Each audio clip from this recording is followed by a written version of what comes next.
Lionel Messi, champion du monde, vainqueur de la Ligue des Champions, un joueur unique en son genre. Mais son chemin vers le sommet n'a pas été facile. Voici son histoire, d'un petit garçon timide à peut-être le meilleur joueur qui ait jamais existé. Messi est né le 24 juin 1987 à Rosario. À l'époque, l'Argentine traversait une crise économique majeure et les parents de Messi avaient du mal à mettre du beurre dans les épinards. Ce que beaucoup de gens ne savent pas, c'est que les ancêtres de Messi venaient d'Italie. Il aurait donc pu jouer pour l'équipe nationale italienne. Et une autre partie de ses ancêtres venait de Catalogne, très proche de Barcelone. Grandir en Argentine, c'est grandir avec le football. Et le petit Messi jouait constamment au football avec ses deux grands frères. À l'âge de 4 ans, il a rejoint son premier club de football, le Grandoli FC. Il était déjà plus petit que les autres à l'époque. C'est pourquoi il était si important qu'il développe une bonne technique. Et si son entraîneur ne le laissait pas jouer, sa grand-mère Célia criait « Hey, coach, fais entrer Messi, il va nous faire basculer le match !» Ce qu'il faisait habituellement. Elle était sa première fan depuis qu'il était tout petit, l'emmenant au match, disant aux parents de Messi de lui acheter des chaussures de football et l'encourageant à croire en lui. Le président du petit club de football, lui aussi, a rapidement reconnu le talent exceptionnel de Messi. Il s'est exprimé lors d'une interview. À l'époque, Messi faisait déjà tout ce qu'il fait aujourd'hui. La seule différence, c'est que le ballon lui arrivait au genou.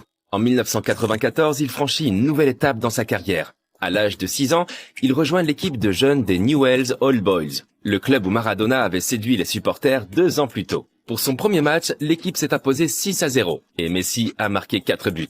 Pendant les 3 années suivantes, l'équipe a été surnommée La Machine parce qu'elle n'a pas perdu une seule fois. Mais en 1998, le monde s'est effondré pour Messi, âgé de 11 ans. Sa grand-mère, qu'il avait tant soutenu pendant toutes ces années, est décédée. Mais il ne l'a jamais oublié. Et lorsqu'il marque un but aujourd'hui, il pointe souvent les doigts vers le ciel. La même année arriva une nouvelle bouleversante pour sa famille. Comme Messi ne semblait pas grandir beaucoup, ses parents l'emmenèrent chez le médecin pour un contrôle. C'est là qu'on lui a diagnostiqué un déficit en hormones de croissance. La bonne nouvelle, c'est que cela pouvait être traité, mais le coût serait d'environ 900 $ par mois. Au début, l'assurance du père de Messi a couvert les frais, mais après 2 ans, elle a cessé de payer. Et la famille était désespérée. À 13 ans, il mesurait à peine 1,40 m. Et son surnom, la Pulga, la puce. Un nom qu'il porte encore aujourd'hui. La famille espérait que Newell's ou River Plate reprendraient le traitement. Tout le monde voyait que Messi avait un grand talent, mais les clubs ne voulaient pas payer. L'économie était encore mauvaise et le risque trop élevé. Il semble que la carrière de footballeur du jeune Léo se terminait à l'âge de 13 ans. Mais la lumière est apparue au bout du tunnel. Un recruteur de Barcelone a vu Messi jouer et a invité la famille à venir à Barcelone pour un essai. Messi a joué de manière exceptionnelle et a convaincu les entraîneurs. La famille était remplie de joie. Ils attendaient l'offre officielle de Barcelone. Mais rien n'est venu. Les semaines passent et Jorge a marqué 5 buts lors de l'un de ses premiers matchs. La première saison, il a joué 30 matchs et a marqué 35 fois. Tout semblait parfait, mais ce n'était pas rose pour Messi. L'Argentine lui manquait. La thérapie hormonale a fonctionné, mais son corps en a souffert. Il se fatiguait plus vite que ses coéquipiers. En outre, il était extrêmement timide et avait du mal à se faire de nouveaux amis. Mais il lui restait une chose, le football. Les années suivantes, il a pris plus de confiance en lui et il s'est fait des amis. Il faisait partie d'une équipe de jeunes légendaires, la Baby Dream Team. Il a joué aux côtés de joueurs comme Fabregas et Piqué. Les grands clubs ont remarqué le succès et avaient les yeux rivés sur les joueurs de la Masia. Arsenal a bien essayé et Arsène Wenger voulait faire venir Messi, 16 ans, à Londres. Finalement, seul Fabregas a décidé de suivre l'appel d'Arsenal. Messi est resté en Espagne. Lorsque Messi avait 16 ans, l'entraîneur de l'équipe première, Franck Rijkaard, l'a invité à participer à l'entraînement. Et il n'en croyait pas sémical contre Porto. L'entraîneur de Porto à l'époque, José Mourinho. Ils se sont revus à plusieurs reprises au cours des années suivantes. Au cours de la saison 2004-2005, Messi a rejoint l'équipe première. À 17 ans, 3 mois et 22 jours, il a fait ses débuts en championnat contre l'Espagnol Barcelone. Et quelques mois plus tard, son premier but avec une passe décisive de, comment aurait-il pu en être autrement, Ronaldinho. À ses débuts, Messi s'est lié d'amitié avec le Brésilien, qu'il a pris sous son aile et l'a appelé son petit frère. Ronaldinho appréciait beaucoup le jeune Argentin de 17 ans. Et bien qu'il ait été nommé meilleur joueur du monde, il a dit à Kobe Bryant que Messi serait encore meilleur que lui. En Argentine aussi, les gens ont commencé à entendre parler de ce talent exceptionnel. Quelques mois plus tôt, la Fédération espagnole de football avait tenté de convaincre Messi de jouer pour elle. Mais il ne voulait qu'une chose, jouer pour l'Albi Céleste. Le 17 août 2005, le moment était venu. Mais ses débuts ont été désastreux. Quelques secondes après avoir été remplacé, il a reçu un carton rouge parce que l'arbitre pensait que Messi avait donné un coup de poing au visage de l'autre joueur. Le jeune Messi était dévasté. Au cours de la saison 2005-2006, Messi a commencé à devenir de plus en plus important pour le Barça grâce à ses performances sur le terrain. Et en huitième de finale de la Ligue des Champions, il a détruit Chelsea lors du premier match. Tout le monde était stupéfait. Puis, le choc. Au match retour, Messi s'est blessé. Barcelone est allé jusqu'en finale. Messi s'est battu pour revenir et quelques jours avant le match, il était de retour à l'entraînement. Mais en fin de compte, le manager a décidé de ne rien risquer. Léo a assisté depuis les tribunes à la victoire de Barcelone sur Arsenal. Il a remporté la Ligue des Champions pour la première fois, mais il était dévasté de ne pas pouvoir se tenir sur le terrain. Néanmoins, ses bonnes performances ont attiré l'attention. Il était donc évident que le sélectionneur argentin l'emmènerait en Allemagne en 2006 pour la Coupe du Monde. L'argent du mal, et tout le monde s'attendait à ce que l'entraîneur Pekerman remplace le jeune Messi. Mais Messi est resté sur le banc, et l'Argentine a perdu le match au tir au but. La saison suivante, il a vraiment pris son envol. Le 10 mars 2007, lors du Classico contre le Real Madrid, il a marqué 2 buts. Mais le score était toujours de 3-2 pour Madrid. Nous étions dans les arrêts de jeu. Messi avec le 3-3. Et cela à seulement 19 ans. Au cours de cette saison, Barcelone n'a pas remporté le moindre trophée. Mais le jeune Messi nous a offert l'un des buts les plus légendaires de tous les temps. Lorsqu'il a traversé la moitié du terrain en 12 secondes, en dribblant 4 joueurs et le gardien de but.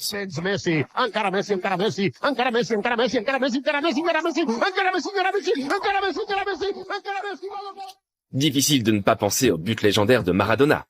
Puis, à l'été 2007, la Copa América. Messi était là. Et l'Argentine est arrivée en finale contre son grand rival, le Brésil.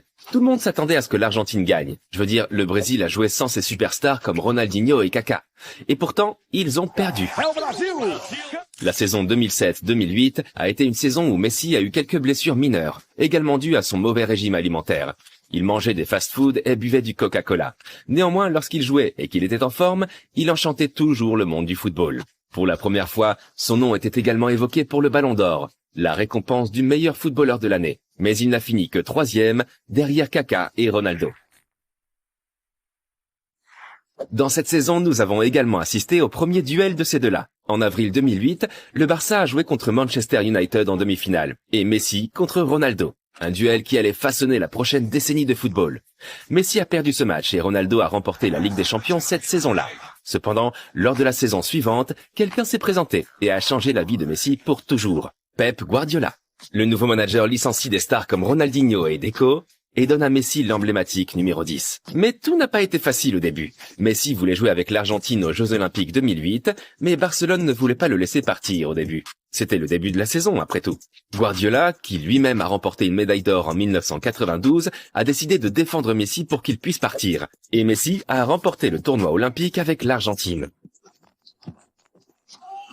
À son retour à Barcelone, Guardiola se consacre entièrement à sa jeune star. Il a modifié le régime alimentaire de Messi pour le rendre plus sain et l'a fait passer de l'extérieur au centre. Messi, le faux neuf, est né. Il a terminé 2e derrière Ronaldo au Ballon d'Or 2008 et a remporté la Copa del Rey et le championnat d'Espagne avec le Barça. Mais il y avait un autre match important, la finale de la Ligue des Champions, contre le Manchester United de Ronaldo. Le Barça a mené 1-0. Une tête de Messi. Il a apparemment appris ça de Ronaldo. Messi a remporté la Ligue des Champions pour la 2e fois, mais cette fois-ci, il était sur le terrain. Le jeune homme de 21 ans a atteint le sommet. Pendant les 3 années suivantes, il a dominé la scène footballistique et a remporté le Ballon d'Or 3 fois de suite. Et le Barça a de nouveau remporté la Ligue des Champions en 2011. Très jeune, il était déjà une légende. Et un nouveau record est venu. En 2012, il a marqué 91 buts en 69 matchs, dépassant Gerd Müller, qui avait marqué 85 buts en 60 matchs de compétition en 1972. Il a également remporté le Ballon d'Or pour la 4e fois. Messi devient ainsi le recordman des victoires à seulement 26 ans. Mais la saison suivante sera l'une des plus tristes. Pep Guardiola avait quitté Barcelone et le nouvel entraîneur était Tito Vilanova. Mais il avait un cancer et en 2014, la triste nouvelle, il est mort de sa maladie. Et puis, en était le prochain revers. C'est la Coupe du Monde 2014 au Brésil. Et il a mené l'Argentine en finale en tant que capitaine de l'équipe. C'était un match difficile. On est en prolongation. Et puis... Mario Götze marque un but. L'Allemagne a battu l'Argentine et Messi a perdu la finale. Lors de la nouvelle saison, Messi a voulu prouver qu'il était encore capable de le faire. L'année précédente, Neymar avait rejoint le club et cet été, Suarez est arrivé. Les trois se sont parfaitement harmonisés et ont marqué 122 buts ensemble. Et Messi était heureux. Il n'avait pas toutes les responsabilités sur les épaules et il pouvait jouer librement. Boateng en a fait l'expérience. En fin de compte, Barcelone a remporté le deuxième triplé du club après avoir battu la Juventus 3-1 lors de la finale de la Ligue des Champions de l'UEFA 2014-2015. Au cours des 4 années suivantes, il a remporté 2 autres ballons d'or. Mais sur la scène internationale, ces années ont été marquées par 2 grandes déceptions. Messi a été dévasté et il a annoncé sa retraite de l'équipe nationale à seulement 28 ans. Toute l'Argentine est descendue dans la rue pour faire changer Messi d'avis. Et puis, 2 semaines après, Messi a annoncé la démission de la démission. Il a continué à jouer un football exceptionnel à Barcelone, mais en juillet 2021, le choc. Le contrat n'a pas pu être renouvelé en raison de problèmes financiers. Et il a quitté Barcelone, son club, où il a remporté 34 trophées, dont 10 titres de champion d'Espagne, 7 Copa del Rey et 4 fois la Ligue des champions de l'UEFA. En outre, c'est le club qui lui a permis de devenir footballeur professionnel. Tous les clubs voulaient Messi, et il a décidé d'aller en France, au Paris Saint-Germain. Mais avant cela, il y a encore quelque chose d'important à faire. S'abonner à notre chaîne, et bien sûr, ceci. C'est la Copa América 2021, et après toutes les défaites et les échecs, il voulait enfin remporter ce titre pour l'Argentine. Il a joué avec brio, marquant 5 buts en 4 matchs. La finale s'est jouée contre le Brésil. Di Maria a marqué, l'Argentine a gagné, Messi l'a fait. Après tous les revers, il a remporté la Copa América. En fin novembre 2021, Messi a reçu le Ballon d'Or pour la 7e fois. Cependant, ces 2 années à Paris n'ont pas toujours été couronnées de succès. Cela dit, bien sûr, il a eu aussi ses moments là-bas. Mais au cours de ces 2 années, le PSG a été éliminé prématurément à chaque fois en Ligue des Champions. Il a néanmoins remporté 2 fois le championnat de France. Et puis, en 2002, à l'âge de 35 ans, c'était peut-être sa dernière tentative de remporter la Coupe du Monde au Qatar. L'Argentine était l'un des favoris, mais dès le premier match de groupe, c'est le choc. Il a battu l'Argentine 2-1. Et tout le monde est resté sans voix.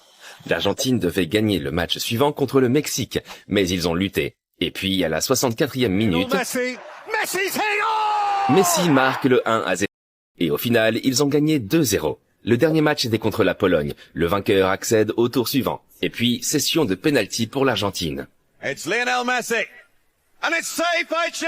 Messi n'a pas marqué. Incroyable. Mais ils ont continué à se battre. Son Argentine au tour préliminaire. Ils y ont affronté l'Australie. Messi a marqué le premier but. Le match se termine sur le score de 2-1 pour l'Argentine. Les quarts de finale étaient contre les Pays-Bas. L'Argentine mène 2-0. Nous sommes déjà à la 83e minute. Weghorst marque un but. Et il y a eu un nouveau coup franc pour les Pays-Bas, à la 11e minute du temps additionnel. Le deuxième but de Weghorst. C'était tout pour Messi. Le match s'est déroulé au tir au but. Martinez, le tueur de penalty. En demi-finale, ils ont affronté la Croatie. Penalty à la 34e minute. Messi a marqué avec facilité et ils se sont qualifiés pour la finale après avoir gagné 3-1. Et qui ont-ils affronté là-bas? Les champions en titre, la France. Et à la 23e minute, penalty pour l'Argentine.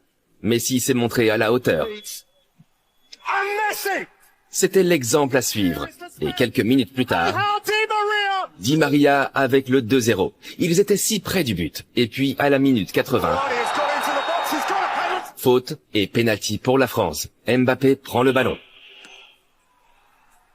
Le score est désormais 2-1, mais le match est presque terminé. 1 minute plus tard, Mbappé égalisait. Incroyable. Était-ce le prochain coup dur pour Messi après 2014? Le match a été prolongé et à la 108e minute, Messi a marqué. Quel match fou! Nous sommes dans les dernières minutes et il y a une autre pénalité pour la France. Mbappé a encore marqué. Messi n'en revenait pas. Quelle montagne russe! Et puis dans les dernières secondes du match, Martinez sauve l'Argentine et la qualifie pour la séance de tir au but. Il y a encore de l'espoir. C'est là que Martinez a montré pourquoi il est considéré comme un expert en matière de pénalty. Le prochain joueur était Gonzalo Montiel. S'il marquait, alors l'Argentine gagnerait. Et quand il a marché lentement vers le point de pénalty, Messi a regardé vers le haut et a dit « Aujourd'hui pourrait être le jour, grand-mère ».